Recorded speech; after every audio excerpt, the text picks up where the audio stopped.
Le voyage de Donald Trump en Arabie Saoudite a été pour le moins fructueux. Après 45 jours de folie furieuse où tout le monde l'a pris pour un con et que la Chine lui a mis une déculottée qu'il n'oubliera pas de sitôt, Trump revient les poches virtuellement pleines du Moyen-Orient. Mais comme d'habitude, il y a les annonces et la réalité.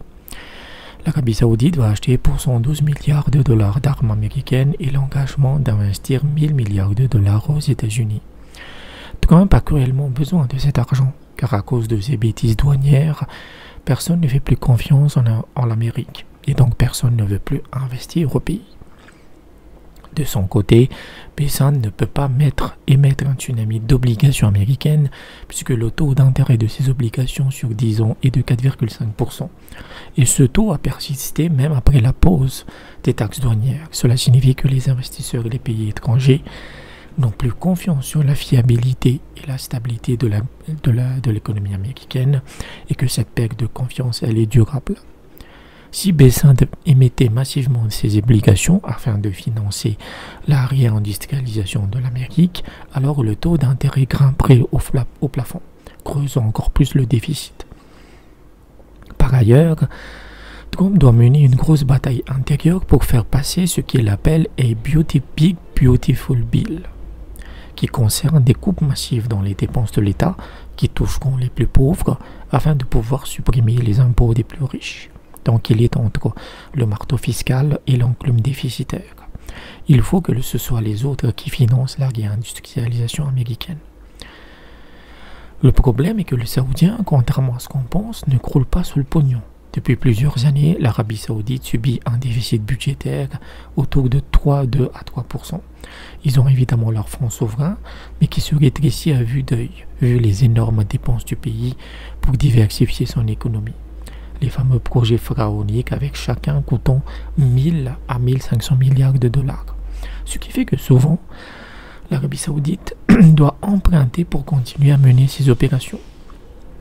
De ce fait, on se demande où et comment elle va trouver 1000 milliards de dollars qu'il devra donner gratuitement aux États-Unis.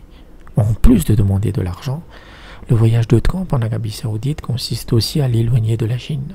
Mais ça, il peut rêver en couleur.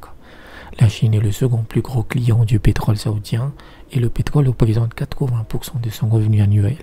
À aucun moment, Ben Salman peut se passer de la Chine.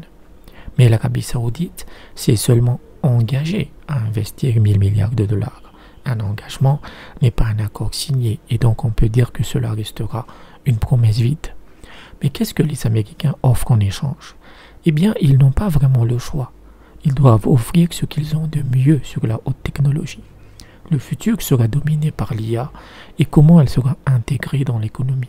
Une économie IAC sera plus productive, plus qualitative et moins chère. Mais pour l'IA, il faut les semi-conducteurs de pointe, notamment ceux de Nvidia.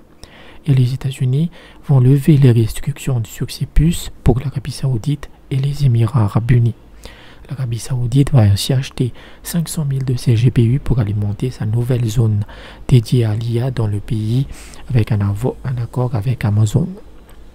De son côté, les Émirats Arabes Unis pourraient acheter 1 million de GPU de dernière génération, mais les Émiratis ne pourraient en utiliser que 25% pour leurs utilisations personnelles. Le reste alimentera les data centers IA aux Émirats, mais appartenant à des Américains.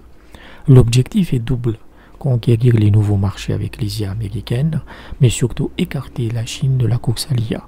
La Chine, évidemment, voit le jeu venir et devra redoubler ses efforts pour rester dans la course. De son côté, les Européens sont sur le gratin en mangeant du pop-corn.